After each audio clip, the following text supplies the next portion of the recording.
Voilà, que Dieu soit glorifié. Je vais ce matin partager certaines choses avec vous dans le but de ne pas se décourager, mais de persévérer et de continuer.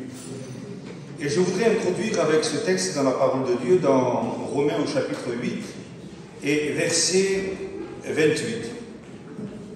Donc nous allons commencer avec cette lecture où il nous est dit comme ça: nous savons du reste que toute chose concourt au bien de ceux qui aiment Dieu. Il est important de savoir, et pas simplement de pressentir ou de sentir, ou de croire peut-être que. Paul disait, nous le savons. Il est très important de ne pas être des ignorants concernant, notre parcours par rapport à la vie chrétienne et de l'œuvre de Dieu qui se fait chaque jour dans notre vie. Et l'apôtre Paul a dit, nous savons. Et je voudrais ce matin que le Seigneur nous aide à savoir plus qu'à croire. Vous savez, le mot croire qu'on utilise aujourd'hui n'est pas celui de la Bible. Quand on dit à quelqu'un, par exemple, c'est à quelle heure demain qu'on se voit? Eh bien, je crois que c'est 10 heures. Vous voyez, ça veut dire, je crois que, en réalité, je doute que. Et des fois, on peut dire aussi, eh bien, je crois que nous sommes dans la volonté de Dieu. Il ne faut pas croire de cette façon, mais il faut avoir, par la grâce de Dieu, les idées claires et savoir, parce que c'est une force de savoir. Amen. Maintenant, je voudrais, à partir de ce texte aussi, mettre un tout léger équilibre, qui est celui-ci, parce que le texte nous dit que toute chose concourt au bien de ceux qui aiment Dieu. Ça veut dire que, en réalité, cette parole de l'Écriture, elle ne concerne pas tout le monde dans le même cadre où ils peuvent se situer. Donc je m'explique. Il y a des choses qu'on ne demande pas. Il y a des choses qui surviennent dans notre vie que nous n'avons pas cherché forcément et qui sont là comme,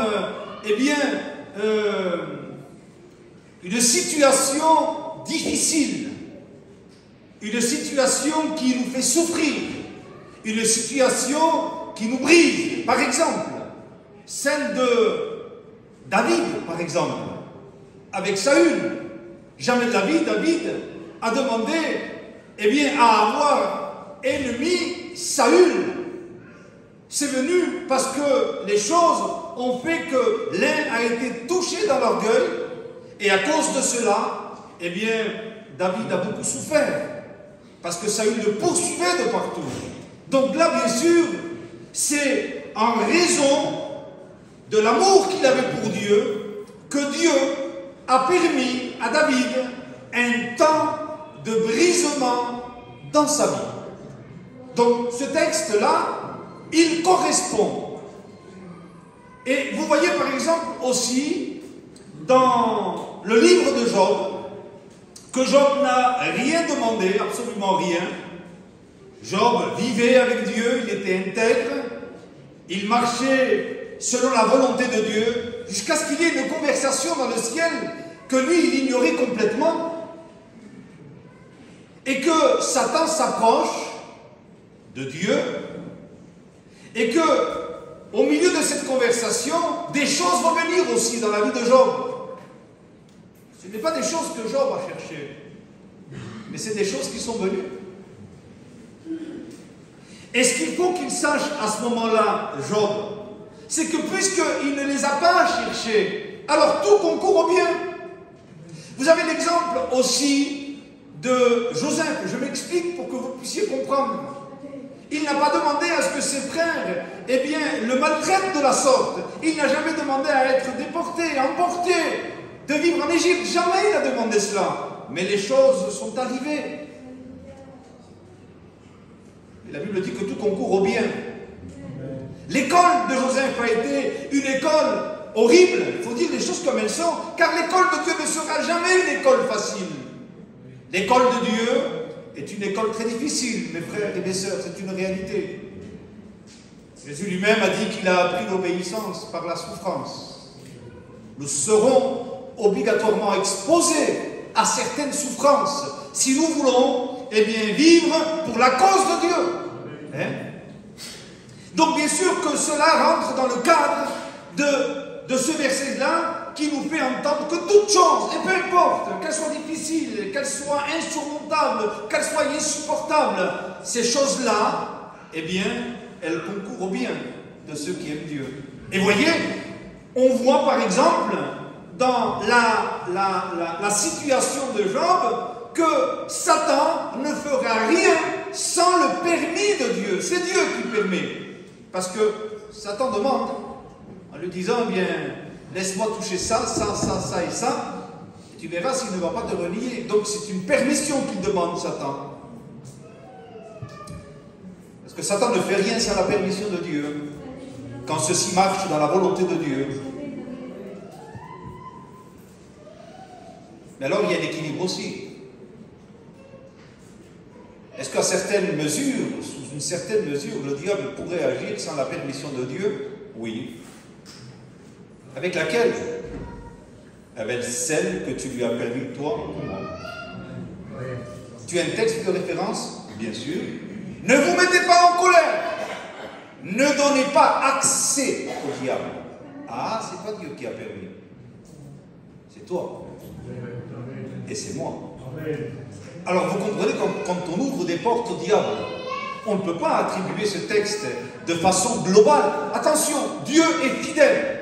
Et quand on commettra des erreurs, il réussira à nous ramener. Mais il faut savoir que tant de fois, nous nous exposons à des choses qui en réalité ne faisaient pas partie de la volonté de Dieu. Ce n'est pas des choses qui sont venues, c'est des choses qui ont été mal gérées. Et elles ont été gérées jusqu'à donner la permission au diable de rentrer. La reproche est faite à Anania et Saphira. Comment? De quelle façon? Avec quels moyens? Comment ça se fait que tu es arrivé à point que Satan remplisse ton cœur? C'est lui qui l'a fait. Vous comprenez?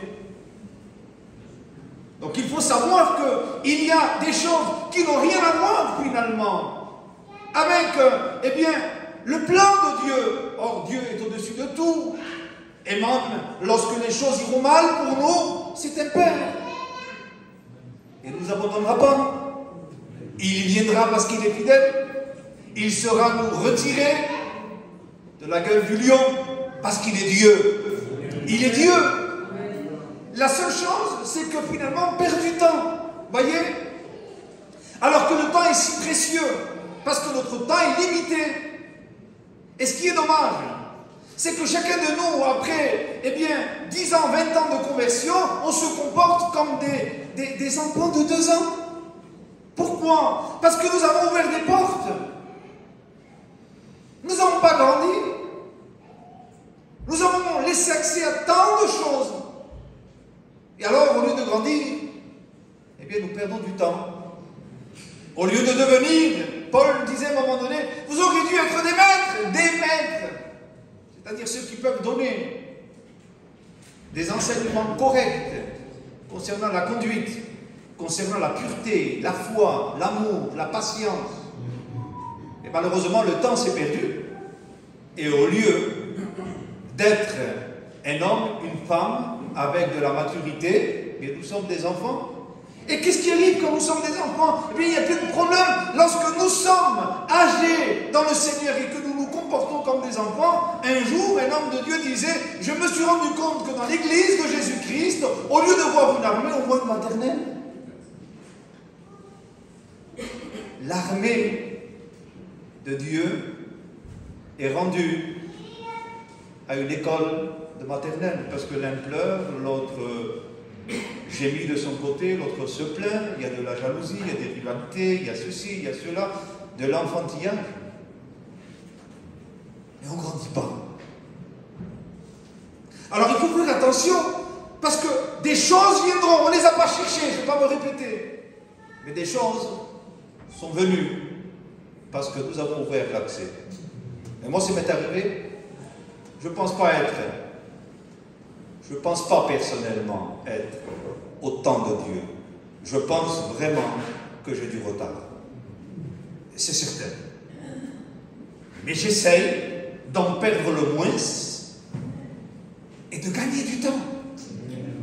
Frères et sœurs, il faut que nous gagnions du temps, comme le disait l'apôtre Paul. Rachetez le temps, rachetez-le. Parce que les jours, ils sont mauvais. Et à l'heure où il faut agir comme des adultes, il ne faut pas agir comme des enfants. Parce que nous avons un adversaire terrible qui est capable de voler, égorger, détruire. C'est écrit dans la parole de Dieu. Il rôde comme un lion rugissant. Seigneur, aide-nous. Aide-nous. Et ce matin, je voudrais qu'on comprenne une chose. C'est que Dieu a un projet pour chacun de nous et Dieu a un plan souverain. Vous savez ce que c'est un plan souverain? C'est un plan au-dessus de tous les plans. Et dans la parole de Dieu, je me suis rendu compte que le plan souverain de Dieu est celui-ci. Nous savons du reste, je le relis, verset 28, que toute chose concourt au bien de ceux qui aiment Dieu, de ceux qui sont appelés selon son dessein. Car ceux qu'il a connus d'avance, il les a prédestinés à être semblables à l'image de son Fils. C'est le plan souverain de Dieu. Dieu a une préoccupation qui est celle-ci. Non pas de savoir quel exploit je ferai, mais qu'est-ce que je vais devenir entre ses mains. Parce que, rappelons-nous, frères et sœurs, qu'il est le divin potier. Et que nous sommes la clé. Et que son but à lui, ce n'est pas tant les exploits que je vais faire, mais son but à lui, c'est qu'est-ce que lui fera de nous. Amen. Il y a par exemple un texte dans la parole de Dieu, et je vais le lire avec vous, dans le livre de la Genèse, au chapitre 12, il nous est dit, concernant Abraham, qu'il reçoit un appel, chapitre 12, du livre de la Genèse, l'Éternel dit à Abraham, va-t'en de ton pays, de ta patrie, de la maison de ton père, dans le pays que je te montrerai. Alors écoutez bien maintenant. Je ferai de toi une grande nation, et je te bénirai. Je rendrai ton nom grand, et tu seras une source de bénédiction. Je reprends les mots. Je, c'est lui qui le fait. Je ferai de toi une grande nation. Je, c'est lui qui nous bénira. Je rendrai, c'est lui qui le rendra. La conclusion est laquelle? Tu seras. C'est lui. Amen. C'est lui qui nous bénit. C'est lui qui rend son nom grand à Abraham. Et c'est lui qui va faire de Abraham, père élevé, à père d'une multitude. C'est lui. Et c'est important de savoir que il faut que ce soit lui qui le fasse. La pire de toutes les choses, c'est quand nous essayons de l'aider, on le gêne. On le gêne. Je vous assure qu'on le gêne. Il y a peut-être quelque chose que certaines personnes n'aiment pas lire, et bien sûr, parce que nous avons tous une notion, et il est, ou il l'a été, maintenant il est auprès de Dieu. Job a été un homme extraordinaire. Et bien sûr, nous arrêtons souvent sur le fait que Job a dit « L'Éternel a donné, l'Éternel a ôté, que le nom de l'Éternel soit glorifié, qu'il soit adoré, il se prosterna et adora Dieu. » Et puis on ferme le livre, on dit « Quel homme de Dieu !» Oui, mais vous avez lu la suite. Il ne faut pas s'arrêter sur le premier et le deuxième chapitre, il faut tout voir. Pourquoi Dieu permettrait-il à cet homme de Dieu de passer par là? Et puis on se rend compte, comme vous le savez, comme moi, que Job est un homme intouchable. Il est intouchable. Son respect pour Dieu est quelque chose vraiment d'effroyable. Moi, ça m'effraie, moi. Quand je vois qu'il va dire à sa femme à un moment donné que, eh bien, qu'elle parle comme une insensée, alors que sa femme lui dit, mais on a perdu nos 10 enfants, nous avons perdu, eh bien, nos serviteurs, nous avons perdu tout, on n'est rien. Et toi, tu me dis que je parle comme une insensée. Job, il faut dire les choses comme elles sont, nous effraie de sa relation avec Dieu. Et pourtant, arrive un moment dans la vie de Job qui est très particulier. Job est capable de tout. Il est capable de perdre ses enfants. Vous comprenez de quelle façon je le dis. Il arrive à surmonter cette épreuve. Il est capable, eh bien, de perdre ses serviteurs. Il est capable de perdre sa maison. Il est capable même de supporter, pour ainsi dire, une très grande maladie. Les amis viennent et ils trouvent Job dans cet état. Il y a quelque chose que Job ne supporte pas. Voyez, des fois, il m'est arrivé de parler avec des frères sur certaines choses où on m'a dit, par exemple, Antonio, tu as supporté ça, oui. Antonio, tu as supporté ça, oui. Antonio, tu as supporté ça. Et ça, tu ne supportes pas, mais vous savez, finalement, il y aura toujours quelque chose qu'on ne supporte pas. Et ce qu'on ne supporte pas, en réalité, est quelque chose qui appartient à notre identité. Je vais me faire comprendre. Les amis de Job viennent. Et quand ils viennent et qu'ils parlent avec lui, Job est accusé d'injuste. Je le répète pour que vous entendez. Job, selon l'analyse de ses 3 amis, est accusé d'un homme pécheur, d'un injuste. Ils lui disent, tu sais, regarde bien, il leur dit ses amis, quand on regarde dans le passé, jamais un malheur aussi fort s'est produit dans la vie d'un homme sans qu'il y ait quelque chose à se reprocher. Ça tue Job. Finalement, ce qui tue Job, plus que tout, c'est ce qu'il pense de lui-même. Je me suis trouvé à dire ça. À ce moment-là, Job ressemblait plus à lui-même qu'à Dieu. Je me répète, nous devons, chacun de nous, par le fait que Dieu travaille dans notre vie, apporter un reflet de la personne de Dieu. Car telle a été à l'origine la création de l'homme, pour que nous soyons ressemblants, semblables à l'image de Dieu. On doit projeter par notre vie quelque chose qui appartient à l'image de Dieu. Amen. Mais Job, à ce moment-là, quand il a été touché dans sa propre justice, il ressemblait plus à lui-même qu'à Dieu, parce que Job était orgueilleux. Non, vous n'êtes pas d'accord? Je vous assure que oui. Et son orgueil va très loin, parce qu'il s'en prend à Dieu. Il va dire même au chapitre 23, je fais vite, vous le lirez, chapitre 23. Où tu es, Seigneur, où tu es? Quand je vais dans le midi, tu n'y es pas. Quand tu vas à l'Occident, tu n'y es pas. Je te cherche, je ne te trouve pas, parce que j'ai besoin de parler avec toi. Parce que moi, je vais mettre maintenant tout sur la table. Je vais t'apporter l'intégrité que j'ai eue. J'étais un homme intègre, moi. Je marchais dans la sainteté. Jamais j'ai fait ceci, jamais j'ai fait cela.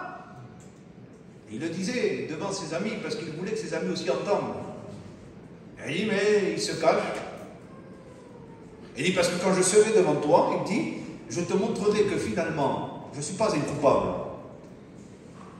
Il s'en prenait à Dieu. Parce qu'il lui disait, tu me traites comme un coupable. Donc, si Job dit que Dieu le traite comme un coupable, injustement, alors ça fait que lui, il est juste et Dieu est injuste. Ça va loin. Ça va loin. Ça va loin. Job était en train de dire que finalement Dieu était injuste avec lui. Mais pourquoi autant de... Parce que Job ne supportait pas qu'on lui dise que ce qui lui vient d'arriver dans sa vie est la cause du péché. Alors peut-être que, bien sûr, sur le coup, non. Mais après, oui. Vous n'avez pas compris. Il s'est révélé quelque chose en lui qu'il ne voyait pas. C'est que Job était imbu de sa justice. Vous savez qu'un homme de Dieu un jour a fait la remarque que Job faisait des sacrifices pour ses enfants, mais pas pour lui. Regardez-le dans le premier chapitre. Bizarre quand même. Comment des fois on peut aller au-delà et qu'on peut se penser finalement qu'on n'est pas. Ça n'a jamais été l'attitude d'un homme ou d'une femme de Dieu, se voir au-dessus. C'est très pharisianisme ça. Ce n'est pas dans l'esprit de Dieu. Jamais, frères et sœurs. Et nous pouvons être touchés. Pourquoi? Parce qu'on se compare aux autres. Et qu'en réalité, notre vie doit être toujours devant lui, parce que c'est lui toujours qui nous humiliera. Voyez? Job ne supporte pas cela. Regardez par exemple Jésus. Jésus, à un moment donné, il est sur la croix. Les Juifs savent très bien qu'il est écrit que maudit est quiconque soit pendu au bois. Donc, les Juifs, quand ils le voient crucifié, ils disent que tu es le Messie, mais le Messie, c'est le béni de Dieu. Et tu es en train de mourir comme un maudit. Alors, si c'est vrai que tu es le Messie, eh bien, prouve-nous-le. Descends de la croix, et là on croira en toi. Parce que c'était une certaine action qui permettait de justifier qui était Jésus. Vous me suivez jusqu'à là? S'il descend de la croix, ah, c'est le Messie, vous voyez, il ne meurt pas comme un maudit. Et quand on vit pour Dieu, c'est ce que Jésus a fait toute sa vie. Il a vécu pour son Père. Vaut mieux mourir comme un maudit quand les gens pensaient ça de vous, alors qu'en réalité, vous êtes en train de mourir comme un béni parce que vous êtes dans la volonté de Dieu. Paul disait aussi quelque chose de très important. Il disait, j'ai appris à le servir dans la bonne et dans la mauvaise réputation. Parce que, justement, le problème, il est là. C'est que tant de fois, toute défense que les gens diront de vous, eh bien, ça rassure votre justice. Mais ce n'est pas les gens qui doivent rassurer votre justice et votre intégrité. C'est votre relation avec Dieu. Et ce que vous vivez, c'est pour Dieu.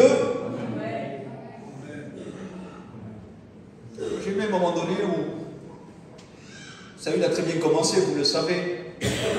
Lorsque Dieu le choisit, il le dit, il n'y a pas un homme parmi vous qui soit comme lui. C'est Dieu qui le dit. Hein. Vous le lirez dans le livre de Samuel.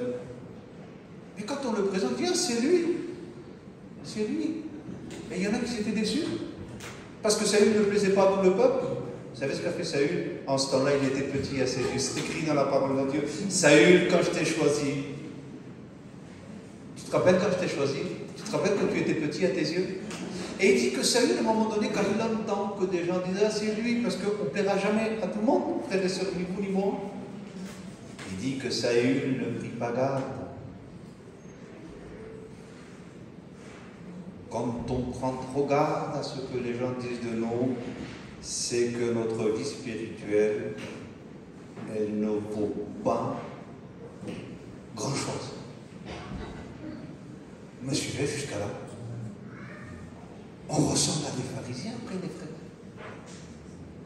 Les pharisiens voulaient être applaudis, c'était leur force. Et Jésus parle, rentre dans le secret. Quand tu fais ça, cache ta main. Quand tu fais ça, pourquoi? Parce que finalement, le but de Dieu, c'est de refléter dans notre vie le caractère de Dieu. Pas que les gens disent de nous, quel homme. Mais, écoutez, essayons de regarder en face les choses. Jésus a été traité de démon. Il a dit à un moment donné, si le maître a été traité de la sorte, ne vous attendez à pas moins. En voulant dire, n'essayez pas de emporter l'approbation de tous les hommes, vous ne l'aurez pas. Alors laissez-moi travailler dans votre cœur. Il y a, dans la parole de Dieu, vous avez vu que je vous ai lu, je reste sur le fil. Hein. Le fil est celui-ci. Abraham, je ferai de toi, c'est moi. Ce que tu seras ne sera pas le résultat de tes efforts, mais sinon le résultat de mon œuvre en toi. Parce que c'est là le principal. Quand on lit dans la parole de Dieu, on se rend compte aussi de quelque chose. Dans Ézéchiel, chapitre 36 et verset 26, je lis avec vous, « Je vous donnerai, c'est Dieu, un cœur nouveau. Je mettrai en vous un esprit nouveau. J'ôterai de votre cœur, de votre corps, le cœur de pierre. Je vous donnerai un cœur de chair. Je mettrai mon esprit en vous et je ferai en sorte... » Mais, frères et sœurs, je pense qu'avec tous ces jeux, on comprend très bien qu'il ne faut pas le gêner. Amen. Amen. Pas le gêner. Et qu'est-ce qu'on le gêne? Paul va dire quelque chose. Je le lis avec vous parce que si vous lisez même dans Jérémie, il va dire à un moment donné, et je mettrai ma crainte. Il y en a qui sont illuminés de même, j'en sais rien, ou qui sont... Ça peut nous arriver, frères et sœurs, de se tromper sur soi-même et croire que nous, on a une certaine crainte, c'est pas vrai. On l'a pour les gens, mais on ne l'a pas pour nous. Je m'explique. Un jour, j'ai dit à un frère, tu sais, tu es très juste et très droit quand tu traites les problèmes des autres, mais quand on traite les problèmes à toi, tu n'es plus le même. Facile d'être juste. Hein, comme David. Cet homme mérite la mort. Et Nathan lui dit, mais c'est toi. Ah, t'as plus autant de force, David, hein? Parce qu'on en a beaucoup pour les autres. Mais si on avait autant de force pour les autres comme on l'aurait pour nous, on serait des hommes et des femmes de Dieu. Malheureusement, c'est à l'envers. Cet homme mérite la mort. Et il faut qu'il rende 4 fois. Eh bien, selon les hommes qui se sont penchés sur l'Écriture, se sont rendus compte que 4 fils de David lui ont créé des grands problèmes. Et beaucoup d'entre eux sont morts. Il a payé. Son jugement était bon. Mais en jugeant les autres, il s'est jugé soi-même. Vous voulez que je vous dise un secret? Faisons attention comment on juge les autres, parce que Jésus disait, de la même façon que vous jugerez la mesure que vous vous êtes servi pour juger les autres, et je vous ferai passer par une école à vous. Parce que vous serez jugés de la même façon. Et ça vient au moment où on s'attend le moins.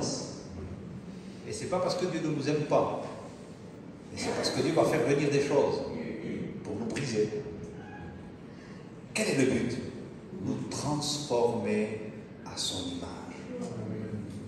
Jamais assez pour nous faire du mal. Quand on lit dans la parole de Dieu, on se rend compte que Paul, il a un langage assez particulier concernant, eh bien, tout ce qu'il est. Puisque le problème, il est là, c'est que Dieu veut faire et qu'il faut le laisser faire. Cet homme qui a très bien compris va dire dans Philippiens, au chapitre 3, verset 4, « Moi aussi, cependant, j'aurais sujet de mettre ma confiance en la chair. Si quelqu'un croit pouvoir se confier en la chair, je le puis bien avantage. Moi, circoncis, le 8e de la race d'Israël, de la tribu de Benjamin, hébreu né d'hébreu quant à la loi pharisienne, quant aux ailes persécuteurs de l'Église, irréprochable, se croyait-il, à l'égard de la justice de la loi. Et ces choses qui étaient pour moi des gains, je les ai regardées comme une perte à cause de Christ. De même, je regarde toutes choses comme une perte à cause de l'excellence de la connaissance de Jésus-Christ, mon Seigneur, pour lequel j'ai renoncé à tout.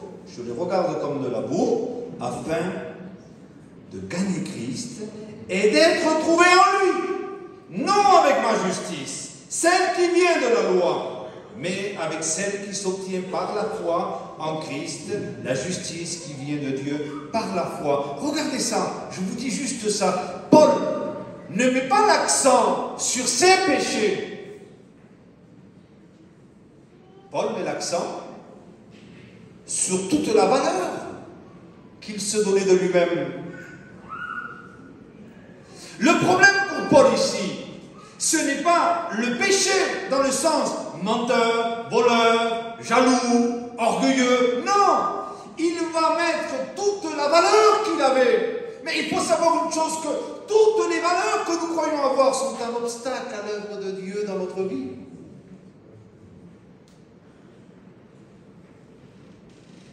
Paul a peur de continuer à ressembler à Paul. Alors pour Paul, le problème, ce n'est pas le péché. Vous allez me dire comment? Mais oui. Paul a un autre problème. Plus que ses péchés, c'est lui. Vous n'avez pas saisi. On s'attaque au péché. Je me suis rendu compte dans ma propre vie, vous savez, c'est tout un parcours avec Dieu et on apprend. Dans certaines situations, alors que je priais, que je jeûnais, ça fortifiait encore plus ma chair que ça la rendait faible. Parce que la chair veut occuper des postes spirituels, elle veut vivre. Et en priant, je fortifiais davantage ma personne. C'est incroyable quand même. Et je me dis, mais comment ça se fait? Oui, parce qu'il y en a qui deviennent de plus en plus orgueilleux. Plus ils prient, plus ils sont orgueilleux. Il y en a qui font des jeûnes, et plus ils jeûnent, et plus ils deviennent orgueilleux. Il y en a qui font des services, et qui sont de partout, et plus ils servent, et plus ils veulent qu'on les voie. Mais c'est incroyable. Mais Antoine, tu fais tellement de choses, tu es à droite, tu es à gauche, tu fais ci, tu fais cela, tellement de souffrance pour l'œuvre. Oui, mais on ne voit pas Christ. Il y a des gens qui construisent presque un monument de leur vie. Vous savez que ça, il l'a fait à un moment donné dans sa vie. Il a voulu construire un monument de lui-même. Je prie. On se rappellera de moi quand je serai plus sur terre. Je serai un Finney, un John Wesley. Il y a des hommes qui n'ont jamais été connus, des hommes, mais qui ont été connus dans le ciel. Parce que Paul disait, l'important, ce n'est pas simplement que nous le connaissons, mais que lui nous connaisse. C'est ça qui est important. Y aurait-il une joie plus grande que celle qui nous connaissent? Le mot est très profond, hein, parce que le mot connaître, c'est finalement une intimité profonde où nous devenons un avec lui. Vous n'avez pas peur, vous, de... Vous savez, avec la grâce de Dieu, j'ai du retard, mais je grandis. Vous savez qu'il y a certains états d'esprit aujourd'hui qui créent en moi la nausée. Il y a certains états d'esprit aujourd'hui qui créent en moi la nausée dans le sens où on fortifie notre personnalité par une sainteté soi-disante. J'ai peur de tout ça.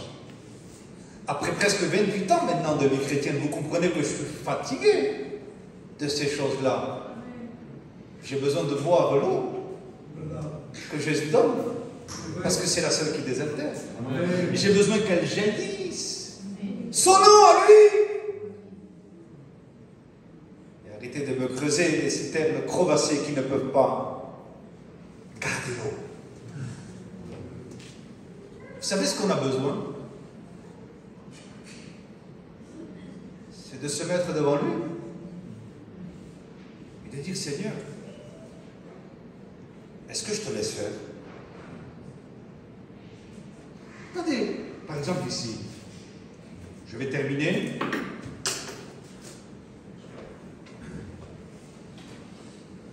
Et où est qu'on va se voir un peu dans Abraham. Abraham s'en va. Verset 4, comme l'Éternel le lui avait dit. Et Lot partit avec lui. Abraham était âgé de 75 ans lorsqu'il sortit de Charan. Abraham prit Sarai, sa femme, et Lot, fils de son frère, avec tous les biens qu'il possédait et les serviteurs qu'il avait acquis à Charan. Vous savez que Charan, ça a été un moment stationnaire de la vie d'Abraham, puisqu'il sortait d'Ur en Chaldée. Donc, ils partirent pour aller dans le pays de Canaan. Il a un sentiment dans son cœur, lui.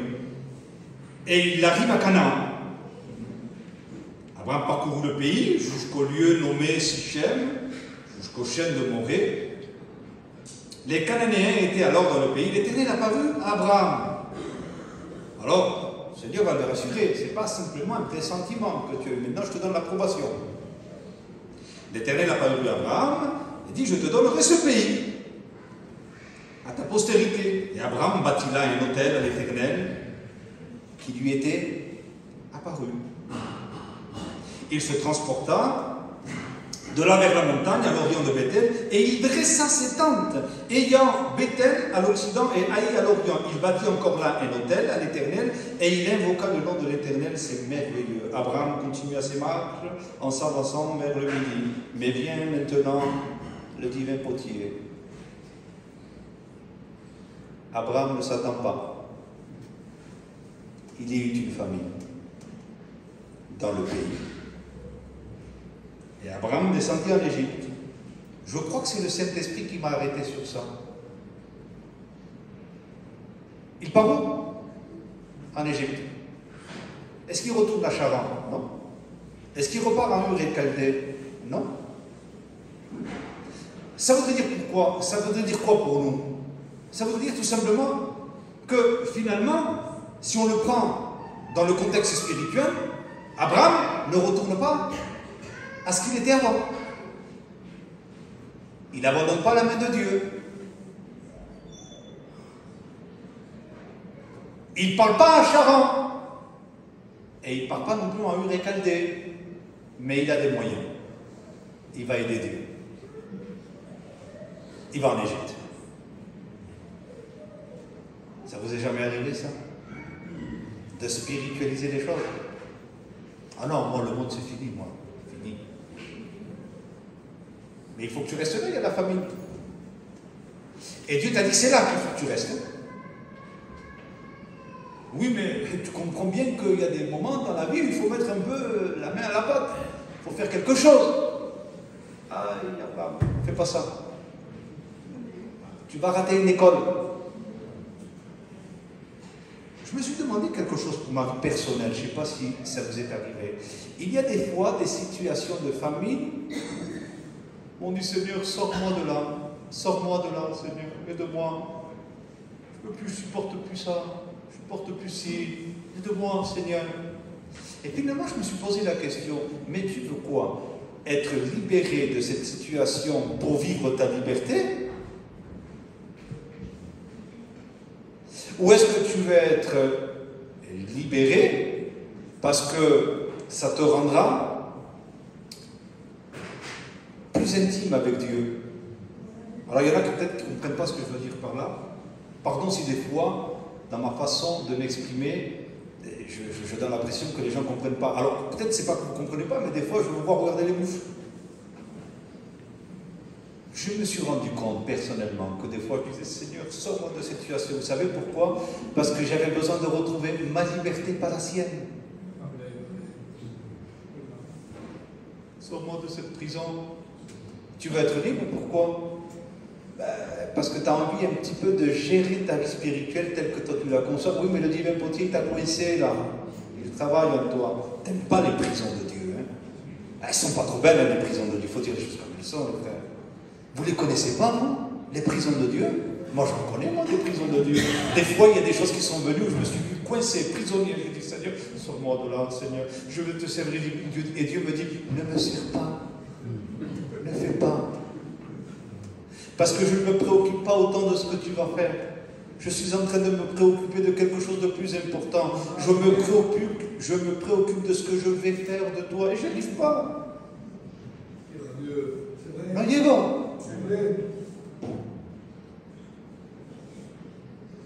Mais tu arrivé de lui dire, Seigneur, tu disais que les disciples étaient lents à comprendre. Alors supporte-moi encore un peu, Seigneur. Supporte-moi encore un peu. Hein. Ne cesse pas de travailler dans ma vie. Alors il s'en va. Et quand il s'en va, il faut qu'il crée ses plans parce qu'apparemment il a une femme tellement belle qu'il risque la vie. Il ne peut pas rentrer dans les détails. Alors il arrange, avec un petit peu de mensonge mélangé, mais il fait ses plans.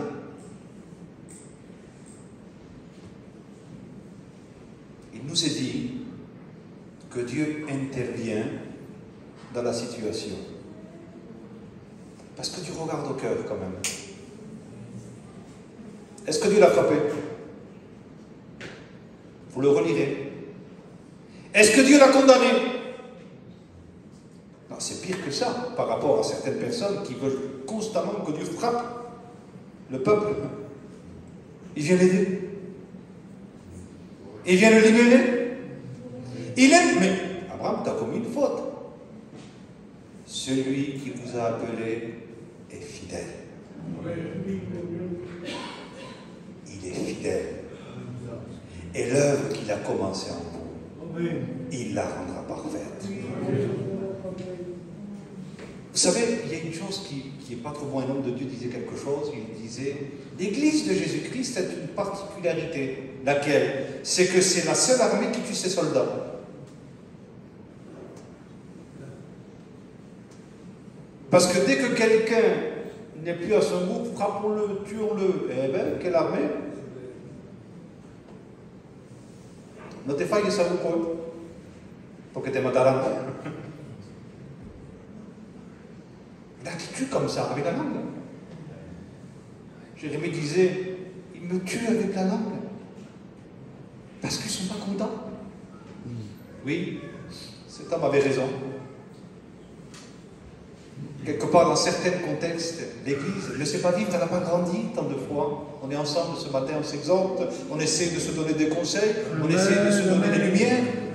Et c'est vrai que des fois, nous sommes tentés, au lieu de secourir, au lieu de prier, frappons sur le frère et frappons sur la sœur. C'est la seule armée qui tue ses soldats. Mais le Seigneur va le sortir de là. Et sans un mot, je le lirai. Je le lis, chapitre 13. Amen. Dieu le sort de là, Dieu le défend. Et Abraham remonta d'Égypte vers le midi, lui, sa femme et tous ceux qui lui appartenaient, et Lot avec lui. Abraham était très riche, il est béni en plus de ça. Riche en troupeaux, en argent et en or, il dirigea ses marches du midi jusqu'à Bethel, jusqu'au lieu où était sa tente au commencement, sans que finalement Dieu le frappe, sans que Dieu le condamne. Il comprend intérieurement qu'il n'était pas dans la volonté de Dieu. Vous savez, il ne faut pas croire que c'est en étant dur avec les gens qu'on les amène à la repentance, parce que la Bible dit que l'amour de Dieu pousse les hommes à la repentance. Abraham a été touché, parce qu'Abraham s'est dit, mais il est quand même venu me secourir. Abraham se repent, et quand on se repent, on revient au lieu du commencement. Je continue juste ce dernier passage, et nous prions le Seigneur. Abraham est toujours Abraham, mais il n'est pas Abraham. Alors, le Seigneur lui dit, attendez, voilà, chapitre 15. Après ces événements, la parole de l'Éternel fut adressée à Abraham dans une vision. Et il dit, Abraham, ne crains point, je suis ton bouclier, et ta récompense sera grande, très grande. Abraham répondit, Seigneur l'Éternel, que me donneras-tu? Je m'en vais sans enfant, et l'héritier de ma maison, c'est Eliezer de Damas. Et Abraham dit, voici, tu ne m'as pas donné de postérité, et celui qui est né dans ma maison sera mon héritier. Vous voyez, de nouveau, il se remet dans le plan de Dieu. Pourtant, Dieu lui avait dit qu'il sera le père d'un grand nombre de nations.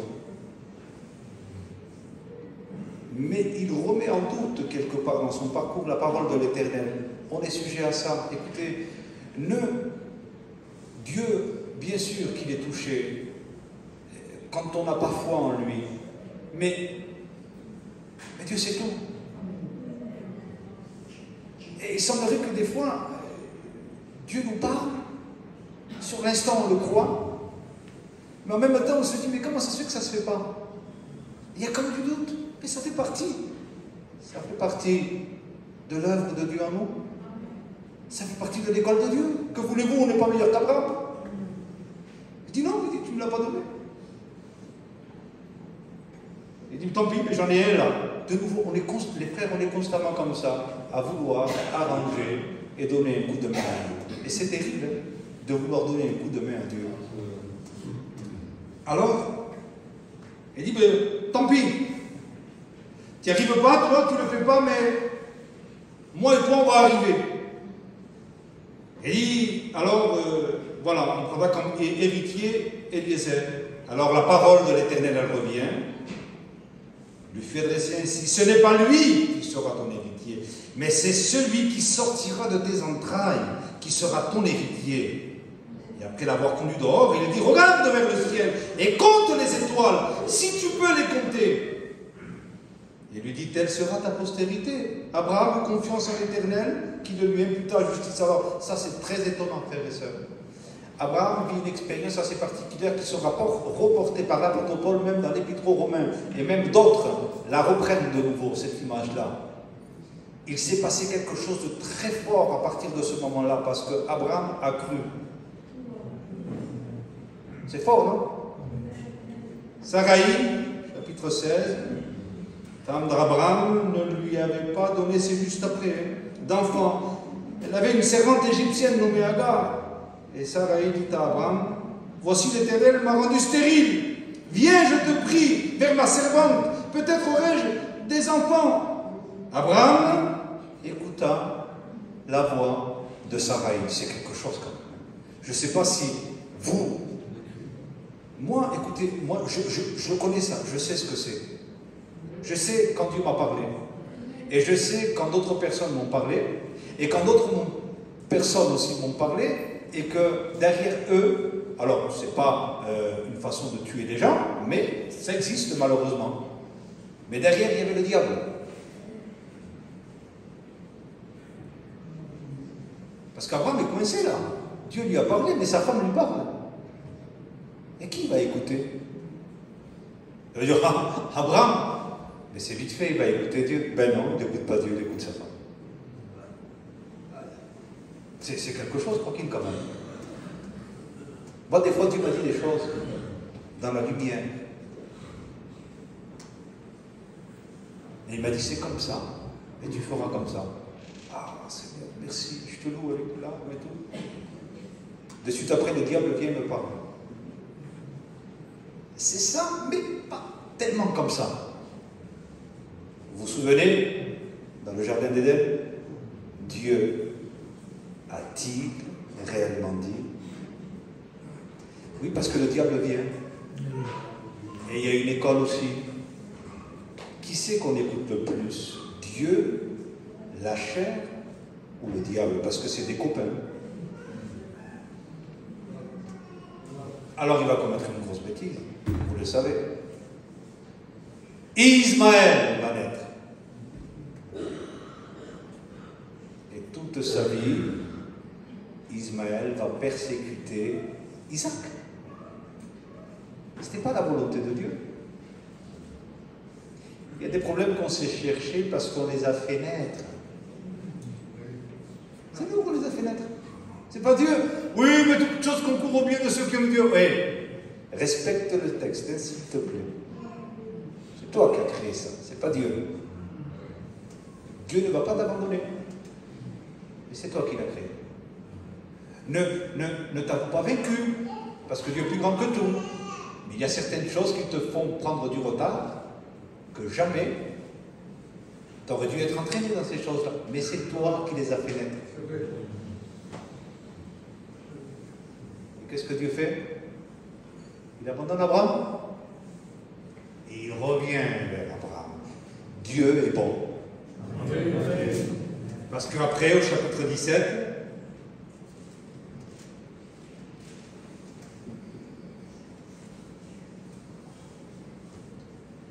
lorsqu'Abraham fut âgé de 99 ans, l'Éternel apparut à Abraham et lui dit, je suis le Dieu Tout-Puissant.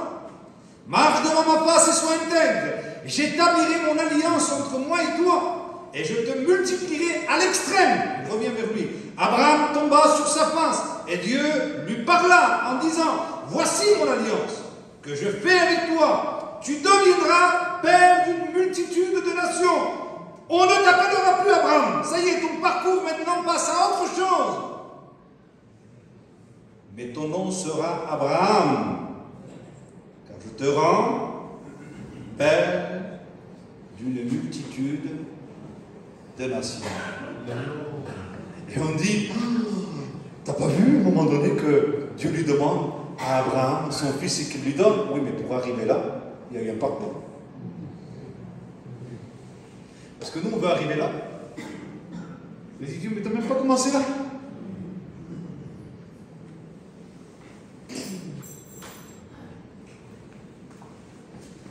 On prie.